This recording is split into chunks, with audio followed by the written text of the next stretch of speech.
the aquarium clearly gets a lot of value out of the contributions that volunteers make. So what was that number for 2024? For 2024, our values was $614,363. That is a lot. That is a lot. And you're looking at that, hourly at about $8.82 an hour. So it equips to full-time staff. Absolutely. A few full-time staff at $614,000. I'm looking for a raise. Yeah.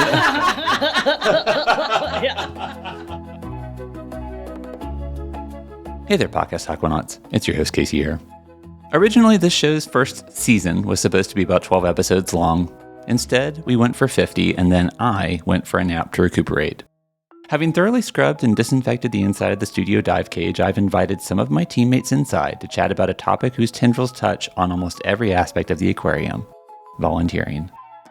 You'll soon hear about the many, many ways that volunteers help us out, from dicing up fish to feed the octopus and helping guests find their way around to leading educational programs and, of course, diving. To say that these folks are critical to our operation and the pleasant experience you have during your visit is a profound understatement. Just in case you don't make it to the end of the episode, if you're interested in volunteering at the Tennessee Aquarium, hop on over to our website at tnaqua.org/volunteer to see some of the ways that you can help us out. And with that, let's dive back in for season 2, shall we? On with the podcast.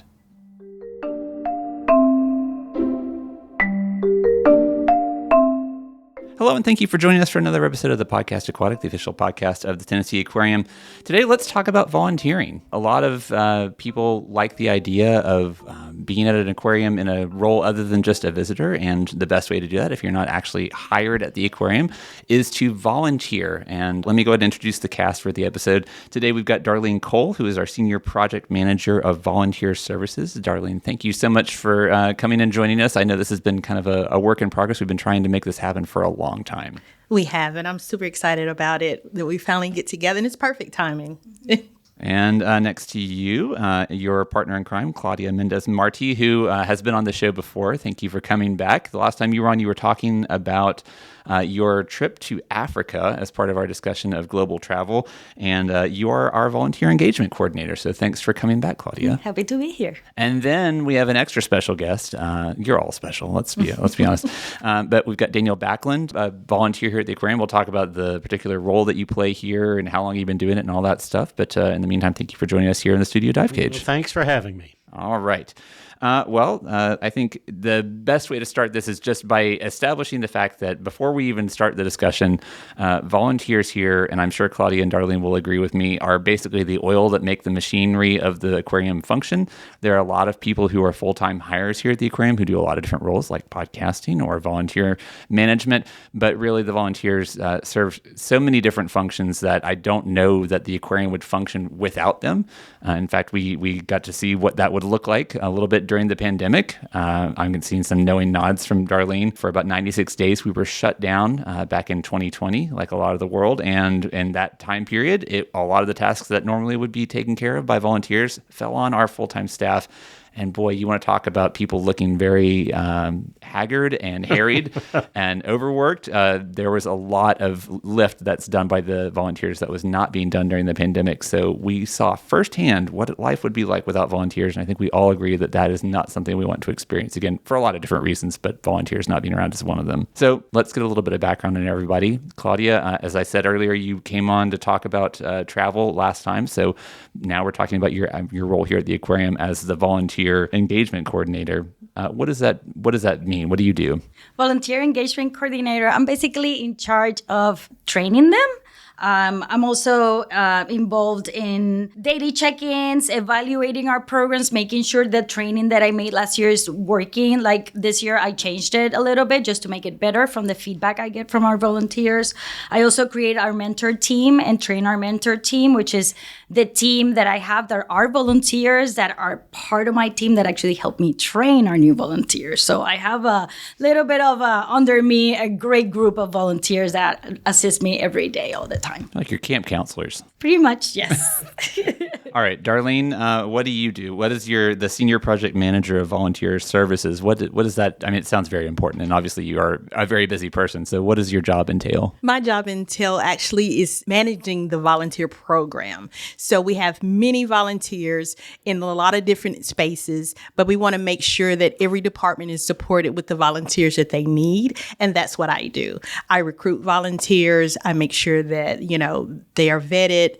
They go through their onboarding process, and then they match well whatever department that they're going to. So that is my job. And then I work with the staff to make sure that those volunteers are actually good for them. They're a perfect fit. Sometimes we'll hire somebody in one area and then really decide, they'll be better if they, not in penguins, but maybe in horticulture or whatever that looks like. So I just kind of oversee the big picture of all the volunteers. All right. And speaking of volunteers, how many volunteers do we have? We currently have 308 active volunteers. Wow. So 308. That feels like a pretty substantial number, especially considering I don't know what our actual full-time employee count is, but it's not 308. So there are more volunteers here than there are actual full-time employees. I do believe that we have more volunteers than employees, at least full-time employees, yes. And is that number, relatively stable? Is 308 what it usually is? Does it fluctuate up or down? It will fluctuate a little bit. In the summertime, we'll get a little bit more. We will have more guest ambassadors on the floor. We will have a little bit more summer students, students who have come home.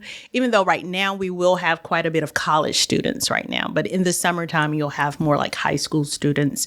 And they have to be 16 or older in order to volunteer. But we'll have those come through a little bit more in the summertime than right now. Okay, so like the composition changes then. Absolutely. Okay. So do you get people who tend to do it in fits and spurts? Can you volunteer for like a certain period, then like kind of fall out of the program, then come back in? Do people tend to like fall in and out of the program? Or? I seem to have more of those with the college students. So if they're in college, say at one of the local colleges now, and they're volunteering either because they want to or if they have to because they need volunteer hours, then they'll go home for the summer and then come back and they'll just let us know. And what we do is just put them on temporary leave because we expect them to come back. Every once in a while, we'll have leave for other reasons or whatever. A lot of my volunteers are 65 and older. So makes sense. Those particular volunteers. Daniel is raising his hand over there. Those particular volunteers are often taking vacations, and sometimes they're just not like a week or 2 weeks. So I'm never surprised when somebody is telling me they're going to be gone for a month or two. Yeah. And so we make those adjustments. Yeah. So you already mentioned the need to be 16 years or older. What are there other requirements of being a volunteer? Do you have to make a certain commitment in terms of the amount of time you are going to be willing to give to the aquarium? Yes, absolutely. So depending on what position they're volunteering in, like for our volunteer divers, for example, we do ask for you to commit to at least a year. For some of the youth volunteers, we definitely put them at 6 months. We want them to have some kind of investment in it. And so they won't just come in, do the hours that they need for school or something like that. So it depends sometimes on the age. So if some of the youth, we try not to make them commit so much. It's hard for a 16-year-old to commit to a year's time. Yeah, juggling school and volunteer, right, that's pretty difficult. But 6 months, I think, is not asking too much. And we ask a little bit less time from them every month. Like adults get a little more time expected every month, and teens get a little less time that they need to come in a month. So.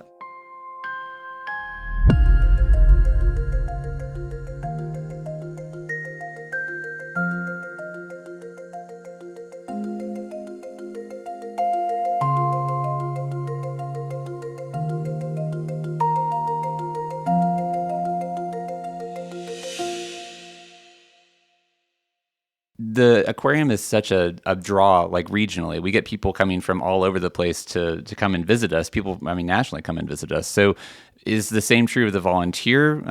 Absolutely. I keep want to call them the volunteer corps. I don't really know what. Our group of volunteers, are they mostly local to Chattanooga? Are there any that are from farther away who come here? There's to volunteer? a few who come from like Alabama, Kentucky, Georgia. I was surprised even when I was preparing for this. I have a couple from South Carolina and even North Carolina. I'm assuming those are college students who are still possibly using their home address. But I was shocked to see those addresses on there. So it was good that you was even questioning that. So it's good work. All right. Well, now I feel like I've neglected the fact that there's a fourth person in the room who has basically said nothing at this point except for thanks for having me. Daniel, where are you from? Just about an hour away from here up on Mount Eagle Mountain. I live in Sewanee. Okay, so Monty, if you know your Tennessee geography, so between Chattanooga and Nashville, there is a giant mountain in the way that can be the bane of your existence if you're a truck driver and it gets it all snowy. And right smack dab on the top of that mountain is Mount Eagle, so that's where you're from. So you're willing to drive an hour just to come here, and what do you do? What is your volunteer role? We've already established the fact that they do a lot of different things. So what is your special area of expertise when it comes to volunteering? I'm a diver. Okay. Now, Darlene, I would hazard a guess that that's a pretty popular kind of volunteering here at the aquarium. People tend to want to dive. That is probably one of our most popular volunteer opportunities. People want to dive, and I think that's for several reasons, but I concur to Dan and let you finish up a little bit. So Daniel, why did you want to? How long have you been volunteering with us, and what made you look to us to begin with to offer up your time and your commitment? Yeah, I started in 2008, and I tried to start 6 or 7 years before that. And we were talking about Julie Piper, who used to be in Darlene's role and now is Human Resources. For 6 years, I tried to volunteer here. I run the scuba program at the University of the South, besides being a professor of theater design at the university. So I kept trying to do it, and my schedule never permitted it. There was always a conflict with the orientation exam or with the pool test. And I got frustrated and finally said, that's it, I'm calling the volunteer coordinator. And bless Julie's heart, she said, come on down. She did a one-on-one session with me with the orientation and proctored the written exam, and because I could go to the pool session that particular year and pass that, and here I am. And now I help check out divers. Oh, you get to evaluate them? Yeah, I evaluate new divers. I'm part of the team that does the scuba skills. Yeah, what does that entail? Because we deep dive. We actually we do. Well, just to 32 feet. We do actually dig into this a little bit in our special episode focusing on the dive program. But for someone who maybe hasn't had a chance to go back and listen to that, or just you want to save them some time, what does the evaluation of new potential volunteer divers entail? Mark Craven is the dive safety officer, and he's written one of the best tests I've ever seen. And I've been teaching scuba for 27 years. It's really wonderful, and it does test really important knowledge for all the divers. So you take that written exam. If you do well on that, then you are invited to come to a pool test. And there are, 14 stations, I think, with swimming skills and recovery skills and snorkeling and emergency, and then scuba skills, your basic scuba skills, as well as buoyancy control. You've got to be really pretty good in the water because it looks big from the guest side, but there's hardly any room in any of the tanks. And if you crash into something, it breaks. So you have to know where your body is. So we really worry about buoyancy control. That's a big thing to do. Plus, you have to be an advanced diver. You need to be certified in first aid, CPR, bloodborne pathogens, O2 provider. So there's a lot of requisite knowledge before you can be a diver here, but it's just a delightful thing to do. I would say that sounds very complicated. So what is it that makes it worth all the hoops that you have to jump through to be, in your particular case, diving? And then we'll talk about the other areas of volunteering after you're done. Okay. So what is the appeal? What's the reward for you of getting to come here and do this? Well, the best thing is I really like the aquarium as a guest. And I'm a volunteering kind of fellow. But it's also pretty wonderful if you think about it. I drive an hour from Sewanee and get to swim with 3,500 saltwater fish, and I don't have to drive 8 hours and go for a 2-hour boat ride to the Flower Garden banks. So it's really a wonderful way to get back in the water. And also help. I mean, I really believe in the educational mission of the aquarium, and I've enjoyed being a program diver. We used to call them show divers, but they're program divers, where we get to talk and interact with the guests while we're underwater, and there's an educator out there, and we answer questions and talk back and forth, and it's really wonderful to share how important the oceans are, the rivers are, how important water and the creatures that live in it is to our planet's survival. So it's really fun to help out with that. Well, it seems like it's kind of in sync with what your day job is. It is. Yeah, I get to talk for a living. Now, have you done other volunteer activities with us? Has it been exclusively diving, or have you done any other volunteer roles? I mostly do diving. But one thing I have done besides helping out with the checkout dives is for the years we've had Aquarium. I have made a lot of the scenery and with my students, and we made, the educators have costumes. They walk around as penguins and alligators. Well, we made Halloween costumes for the educators for the Aquarium. We painted the tombstones that end up in the Tennessee River exhibit. The picture boards where you can be a pirate or a mermaid, stick your face through a piece of plywood. I'm very familiar with that. Those are heavy. They are heavy. They are heavy. And we made the pirate treasure chest that goes in River Giants. Wow. I painted some shipwrecks on acrylic that we plant in there so it looks like there's shipwrecks on the bottom. We built a crow's nest for the third floor. I did not know taught that. Kids how to speak like a pirate. Yarr. It was great fun.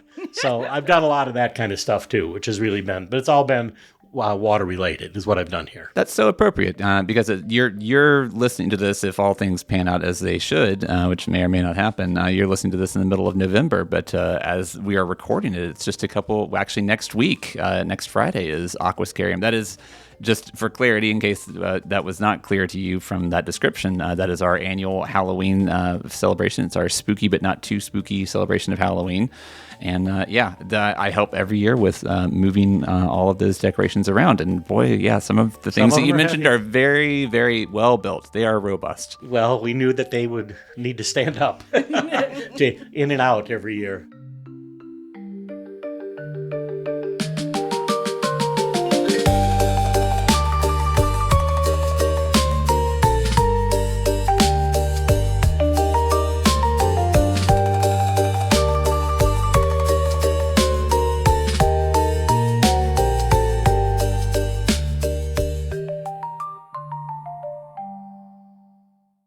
You said you're a volunteering type of guy. Do you volunteer with other organizations besides the aquarium? Are you involved in other volunteering? The two big things, I do a lot of stuff, but the two big things, I've been for 27 years now with Franklin County Emergency Management. I'm a public safety diver and underwater criminal investigator for them. So I do a lot of blackwater diving, helping out with that. And then there's a wonderful private boarding school and day school, St. Andrew's Sewanee, and I'm on the board of trustees there. Wow. Okay. So, Darlene, you've now heard Daniel's backstory. So, why he said he wanted to work or be a volunteer here at the aquarium. Does that echo what you and I guess Claudia have you heard similar stories from our volunteers about that being the reason why they want to come here to donate their time and their effort? Absolutely. I think those people who, like Dan, who just naturally want to volunteer, the first thing they want to do is at the Tennessee Aquarium. They'll find some other place if they can't get in here, but they definitely want the Tennessee Aquarium for a number of reasons. One, most people who volunteer here are passionate about our mission and what we do, our conservation, our education message. Most of us do realize, I think we are definitely more than just a tourist attraction. We're definitely an education facility. Absolutely. So people who want to know more and want to do more and give back, those are the ones that we see come through here. And of course, we have those who need to do volunteer hours for school, and we welcome them and love them just as much. But I'm also very surprised lately. There's a lot of new transplants here in Chattanooga, and they are definitely coming this way. I think a lot of the education volunteers that we recently interviewed, we were very shocked at how many who were not from Chattanooga or had recently moved here in the past 2 years. So it's good to see those people come in and immediately know that we're a place that you want to be. It says a lot about our reputation. Absolutely. Absolutely. Claudia, I feel like you've been left out of this conversation. So, well, I mean, what do you hear? You work with the volunteers in a very direct, one-on-one kind of way. So, what are you hearing about their reasons for wanting to come and be part of this? A lot of people that come through our doors are very passionate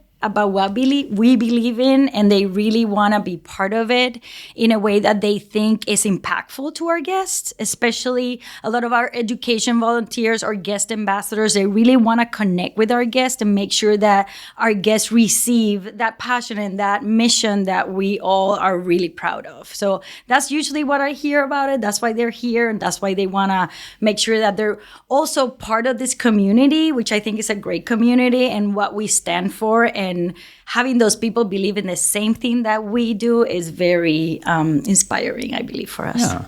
So, Daniel, I heard a lot of sounds of agreement as Darlene was talking. So, I guess that was true for you. You believe in the aquarium's mission. No, that's something that's a motivating factor for you. Absolutely.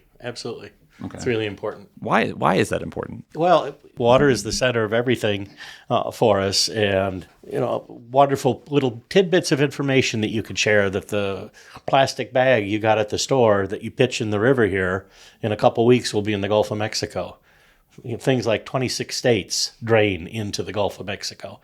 That's really good information to share, so maybe people will recycle properly instead of putting that in the water and killing turtles, for example, because they think it's a jellyfish. Like our mission says, connect and empower. That's why we're here. And that's really great that we can pass that on to our volunteers and they feel empowered to do the same. I think that's very wonderful. Well, now people clearly, just judging by what Daniel was saying about the process of becoming a volunteer diver, you don't just walk in off the street and jump in the tank.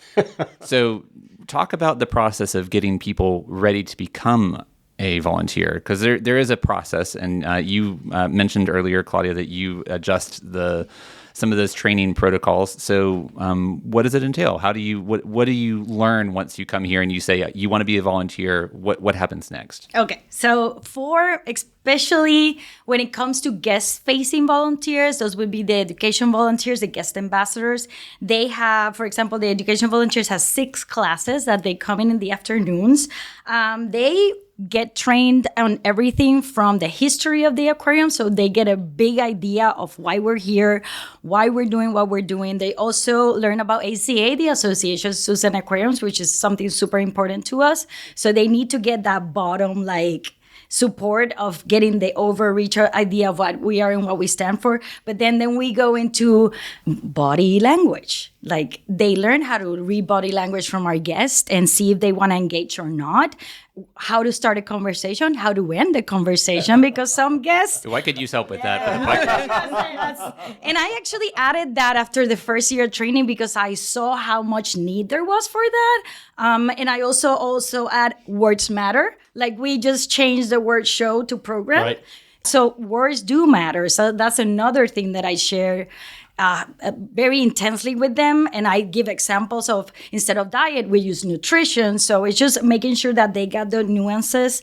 And then also guest facing, you always want to be very inviting, very generous in gallery interpretation, which is basically how we share everything we do with a story attached to it. But mostly the whole point of interpretation is to everything that we do, everything that our animals have stories, is to connect our guests, that heart and that mind to connect. Because if you connect that heart, they're going to care. So that's really like that little nuance that I want the volunteers to always have, that little end, kind of like, Oh, I like it. Tie it off with a little bow. Yep. So is this where is the training done? Is it done here on site, and Yep. is it like in a classroom? It is in a classroom full on. They have to come in from 5:30 to 8 p.m. for 6 weeks. Not 6 weeks, actually. It used to be 6 weeks. Now I shortened it. But it's twice a week for 3 weeks. And then they come and they literally go to the auditorium, and I'm right in front of them talking. But they also get to go to the floor. We have 2 full days that we go around the galleries, and they learn about each gallery and all the biofacts that each gallery has, because we have lemur skulls, we have alligator skulls, all that extra stuff that are kind of like the hook. Imagine somebody holding a skull. Somebody's going to come to you. And then I show them how to take it from there. It's funny, when I show up on holding a skull, people run the other way. So Maybe I need to take the class. It might be the wrong skull. So doing some in the moment math, that means that they're going through about 15 hours of training. Yeah, easily. That feels pretty substantial. Is that? I mean, I don't know what the three of you know about. I mean, I guess Daniel, you've done volunteering with other organizations. So how does that measure up? Is that like is that a large amount of time commitment to learning how to become a volunteer? Or is that fairly typical for? I don't think that's not high. I think that's absolutely reasonable. We do for divers. They have 4 training days, full days here to learn, and then we put them in a larger tank with fewer things to crash into for their first few dives, and then they get to go into the secret reef. So the volunteer or the divers, obviously that has a lot of other things associated with it that make it necessary, I think, for there to be a little bit more stringent training. Things like it's a dangerous activity to dive. I mean, we could injure the fish too. Yeah, that's a big concern. So there are a lot of things that you have to consider going into that maybe add on to that time commitment of getting ready. Are there other roles volunteer wise, Darlene, that would maybe have a higher threshold than others to get ready to become a volunteer? Some that are a little bit more demanding that maybe require a little bit more training? Education and divers are the number one top training, and they take longer, and we're very specific and detailed about, who gets in. As just Dan was talking about with the divers, now, they have to take the test before they even accept it. Not just even accept it. They have to take a written test. They have to do a dive test. And then we hire upon what's needed. But yeah, so those are the top 2 that take more time. If you're going to be a chef prep volunteer, so with that is the volunteers who actually chop up all the food that the divers need in order to feed the fish that we have here. There's not a lot of training with that. You need to go through your knife training, which is an online training, and then our husbandry staff is going to do a hands-on training from there. With the penguins, there are the staff who actually train those volunteers. So most volunteers get their on-hands training with the staff who actually are going to be working with them. Those staff request volunteers, and then from there, I do my portion of them, finding them, vetting them, getting them on board, and then the staff actually does the training. So matchmaking. Absolutely. Oh, I love that. Yes, that's exactly that's so true, though. It is. Well, there's an additional thing with the divers. If you want to be a fill station operator to refill the tanks, if you have to take, it's an OSHA requirement. So there are some OSHA regulations that operate in the dive world, and we're OSHA supervised divers. It's commercial diving. Yeah. So there are requirements for that. If you're a full face mask diver to do the programs, you have extra training for that and checkout dives. So there's a lot to it as you advance in your career here. No, go ahead, Claudia. Just same as education volunteers. They get to go on the floor for like 5 weeks with our mentor team and get to do our carts and get to do a little bit of shadowing. And they kind of like imitate our mentors, and they get rotated through mentors, so they get an experience of how each one does it. And so there's, after just that first sitting down, it's full on the floor. The Tennessee Aquarium's Podcast Aquatic is made possible by support from the Tennessee Conservationist, the official magazine of Tennessee state parks. Each issue is filled with fascinating stories about Tennessee's native species, rich history, and unique culture. It's also your guide to exploring state parks and planning your next outdoor adventure. Subscribe today at tnconservationist.org.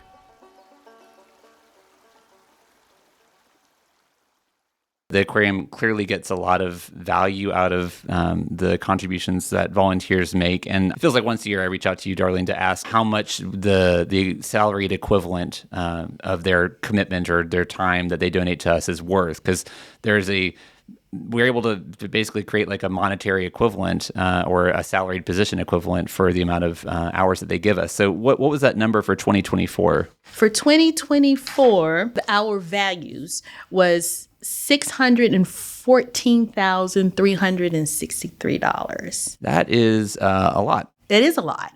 And you're looking at that, hourly at about $8.82 an hour. So it equips to full-time staff.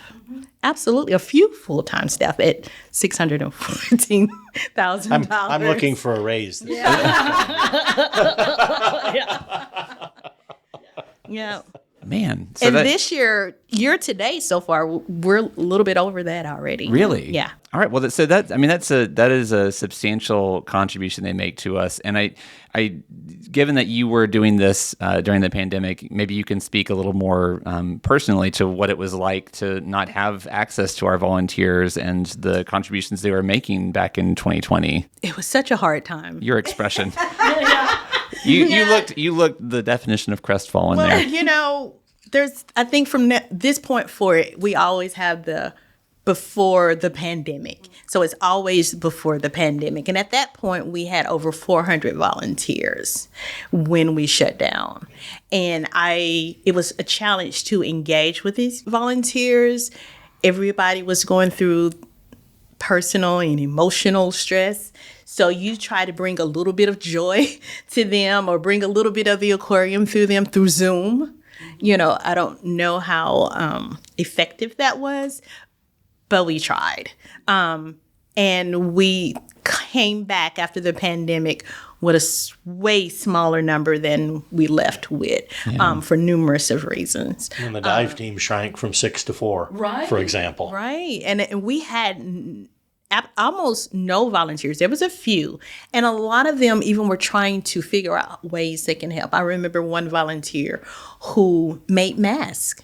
And that's what she did. She's like, this is my way to be able to do something during the shutdown. And she would bring masks with fish prints on them, all, here or whatever. So Masks it was for people to wear during the pandemic. I'm sorry. For people who don't remember what that was like, if you've blacked out that period of your recent past, the masks that we all had to wear. Yes. I remember because I remember those masks. I forgot. I didn't realize that they were made by volunteers. So that's cool.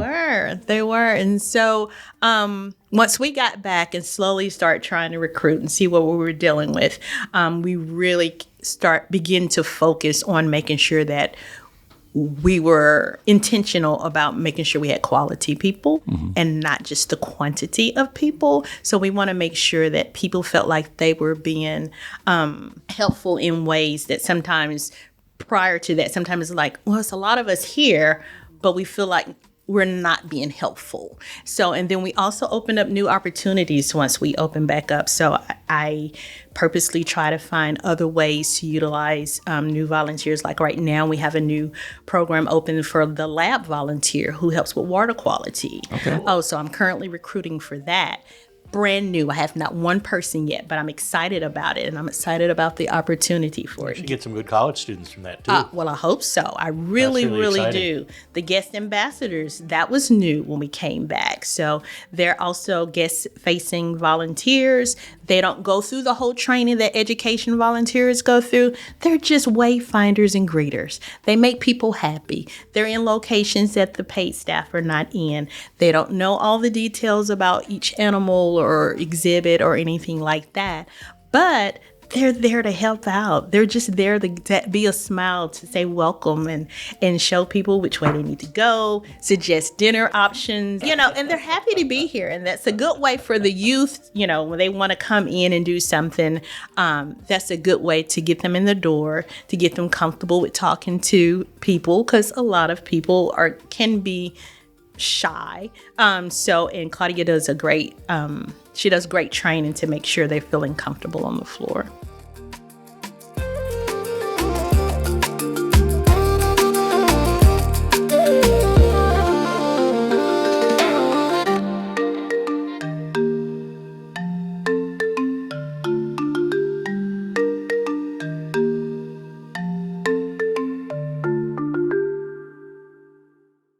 How do you approach getting people familiar with this place and comfortable with the idea of interacting with the public? Well, obviously, I do the interpretation training that goes a little bit on that. But I also think that we have 10 curiosity cards, which already is a card that's inviting, I guess. So these are like the carts that we take Yes. around the aquarium to Exactly. do like mobile programs. Mobile programs, and all these mobile programs have either a game or an adaptation or some animal behavior that you want to talk about. So that in itself is tier 1. I have 2 tiers. Tier 1 would be the easiest one. The cards are immediately, some would be the hook. So they don't have to go to a guest. Somebody's already coming to them. So that's a little bit easier for them than gallery interpretation. So that in itself helps a lot. Then if they're doing gallery interpretation, which again, I have tier 1 and tier 2, will have a biofact. And that immediately helps them invite somebody. But the trick is, once you get that somebody, how you make sure that they're engaging with you, that they're really interested in what you're saying. So there's a way that we progress. Each gallery has a hook, line, and a sinker. A lot of this has a lot to do with what to do after. For example, I just did the camouflage card.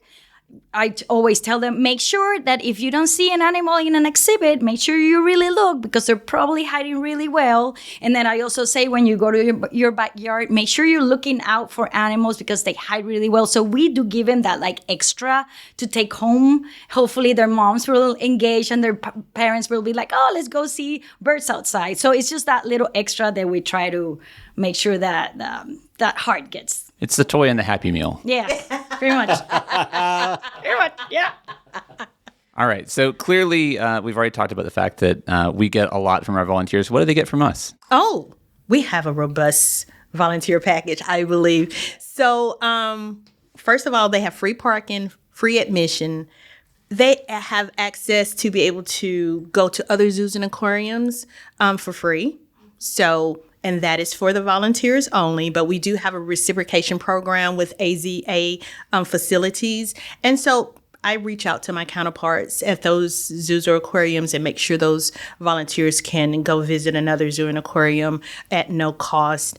I think they even enjoy the fact that we have an annual volunteer event. That's our annual volunteer dinner. This is the only time that all the volunteers actually get together at one time. It's a lot of fun. We have good food and good fellowship and that kind of stuff. So I think everybody enjoys that opportunity. And they get discounts at some of the local restaurants and attractions and things like that. So I always have volunteers who are interested, who volunteered at other aquariums. They'll ask me, do I have to pay anything? And I'm like, no, you don't have to pay anything. We want you to come. We want you to come and make sure that you're having a fulfillment and enjoyed opportunity yourself. So I think they really enjoy what we provide back. Danielle, have you taken advantage of? Obviously you're wearing your uniform. I'm geared up today. But have you taken advantage of any of those other perks that Darlene just mentioned? We have enjoyed some hotel cost savings because sometimes we have to come and spend the night or work late and spend the night. I usually dive on a Friday, and then Saturday we do the checkout dive. So there's no sense going home. So I've done that. I've missed most of the wonderful fellowship dinners because I would teach until 6 o'clock Chattanooga time on Tuesdays and Thursdays, and that's when they always were. But now I don't have that in the way. I hopefully will come enjoy. Good. Well, I hope that you are able to make it this time. They do have one extra thing that I think is important. They get to do it behind the scenes with either friends or family. Darlene usually gives them a little bit of the thing to say and to share with their families or their guests, and they do get to do that with their loved ones. So that's a very special. And I have taken advantage of that a couple, 3 times and brought people in to see the aquarium. And most of the time, I try to introduce people that have never been here. So have you actually? I was going to ask this earlier. Do you ever encourage other people to volunteer at the aquarium? Oh yeah.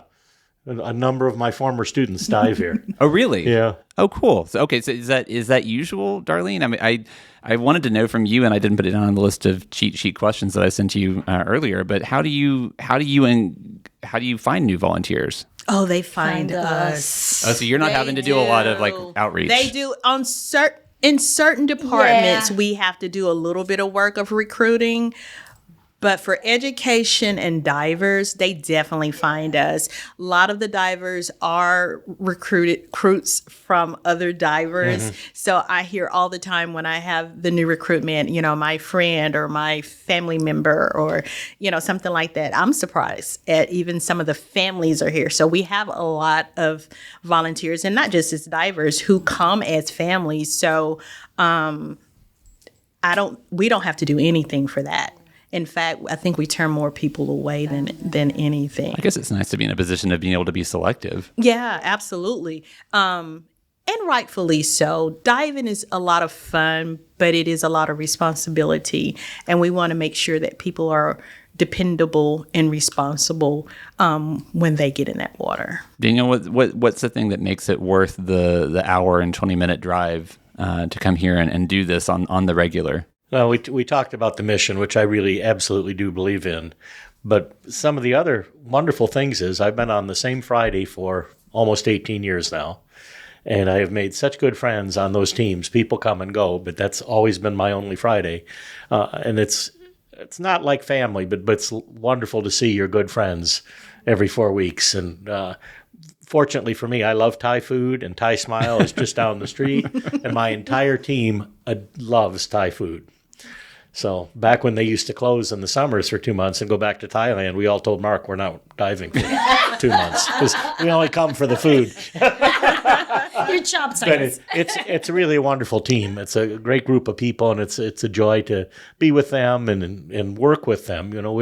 We're a very serious team. When it's time to scrub and work, we scrub and work and clean and fix, and we're very serious about it. But the camaraderie is really pretty wonderful. Well, and for more details on what exactly the volunteer divers do, you can go back and listen to that episode where Mark and one of my team members from up in the comms department, who was at the time a recently certified diver who has now done several dives, go into the nitty-gritty details of what all that entails, because there's a whole lot of scrubbing. And it's funny because it's one of those things that you wouldn't imagine wanting to do that at your own house, but somehow the idea of doing it 32 feet underwater with 3,500 marine fish, suddenly it becomes much more appealing. I did the programs this morning, and I told the people that after we scrub, we do the windows, but please don't tell anyone at home that we do. Don't tell your wife. Don't mention that. What, cleaning? No, we don't do any cleaning. So as we wrap up today's topic, talking about volunteering here at the aquarium, people who are listening to this probably some of them are maybe thinking about volunteering themselves. So Darlene and Claudia, what are the best ways for people to learn about volunteering opportunities here at the aquarium, and what will the process look like for them if they do decide to apply to become a volunteer? Absolutely. So the first thing I say is go to the website, TennesseeAquarium.org. Go to the very bottom of the page, click on volunteers. You see all the volunteer opportunities. That way you can kind of read through and decide what you want to do. Now you can apply directly there if you like, and we'll reach out to you. If you want to reach out to me directly, you're welcome to do so at dpc@tenaqua.org. That's dpc@tenaqua.org, or at 423-785-3057. And Tenaqua, so that is TNAQUA. That is also, you said TennesseeAquarium.org. You can also get to us, and I think that will actually redirect to our site, but our website is TNAQUA.org, which is maybe a little bit shorter if you want to save your fingers a little bit of extra work. All right. Well, with that, then, we can go ahead and wrap up today's episode of the Podcast Aquatic. And I will just issue my thanks to Claudia for coming back on the show for the second time, and for making their first appearances, Darlene and Daniel. Thank you to all three of you for making time in your schedules to come and talk about volunteering at the aquarium. I cannot overstate the impact and the importance of volunteering at the aquarium. I'm not just saying that because of the three people who are in this room. That really is something that the more you work here, the more you realize that so much of the work that's being done is not being done by people who are paid to do it. They're literally just giving their time to the aquarium, and they should all be thanked for it. And any of you who are interested in doing that, you should definitely go to the website, as Darlene just said. If you have any ideas for a future episode of the Podcast Aquatic, send those to me at podcast@tnaqua.org. In the meantime, until next time, remember that every drop matters.